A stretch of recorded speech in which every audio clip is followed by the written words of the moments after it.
I was surprised that there's a card so soon. Was this really part of the plan to keep the ball rolling? Yes, it's really part of the plan.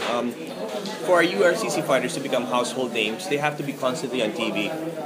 So, if they're not constantly fighting, they're not making money, they're not doing anything. So I have to find a way to be able to support these guys. That every month, most of them gets a fight.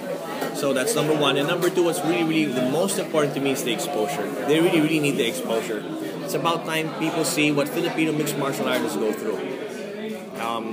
Like I said, some have day jobs. Some this is the only thing they do to make money.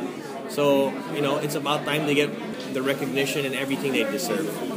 And we have to make sure that we promote them well, so other promotions don't take advantage of them. Congratulations on the TV ratings. Thank you. You beat out all the other promotions that held events in the month of April. What do you attribute that to? What made you guys edge out everybody else?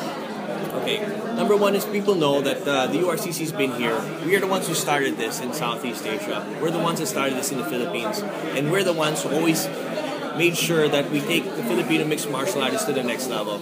A lot of other promotions came in here and they said, "Oh, we'll do this for you, we'll do that." As a matter of fact, they just killed the careers of several of our mixed martial artists. They didn't do anything for them. They just did empty promises. Well, you know how how the saying goes, empty cans make the most noise. So that's what happened. But people really know who the real deal is, and people know where the real fighters are at.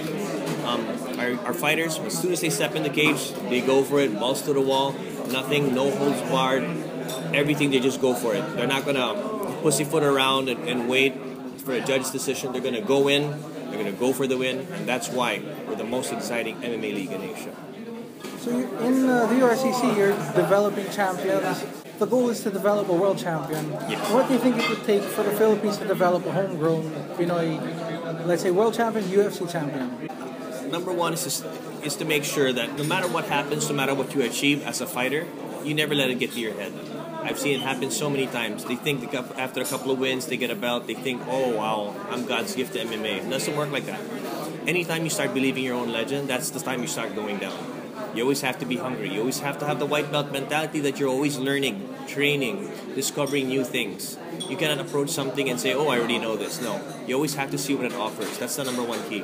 Number two is to make sure you stay away from the bad promoters. People who will destroy you, who will promise you everything, and in the end destroy you. We had so many good fighters who were already primed and ready for the UFC, but were destroyed because of because of my association with ONE FC, which I really regret. But that will never happen again. We will not make these kind of mistakes anymore. We're here. We're already proven to produce the best Filipino fighters, and we're going to keep doing that. Number three, which is another thing that key becoming a world champion, the people around you. You have to make sure the people around you always have your best interest at heart. I've seen so many fighters who were really good but weren't paid properly. Their managers would get 70% of their fight fee. Imagine, you're the one in the ring, you're the one in the cage fighting, you're the one getting beaten up, you're the one slaving away. Why would you give away 70% of your purse to your trainer? I mean, that's just not good. Surround yourself with good people. And, if you want to become a world champion, do proper research. See what's what. See who has produced what. Okay, do your proper research. I mean, the internet is, the information age is now. There's no more secrets. There's very few secrets that people can keep. You will always be able to find out the truth. And those are the three things. Oh, let me just add one more. I won't say any names. We had a fighter. He won. He got about 150 or 140 thou in one night. Instead of saving, what he did was he made libre all of his friends, and he blew all of that money in one night. I mean, come on, man. You train so hard, and you get that kind of money, and you just spend it all in one night. I don't want to sound like a fatherhead, but fighters have to realize that this is not the way to go. Not even millionaires spend 140 thou a night. So, there. I know we won't name names, but is this a fighter from your previous card?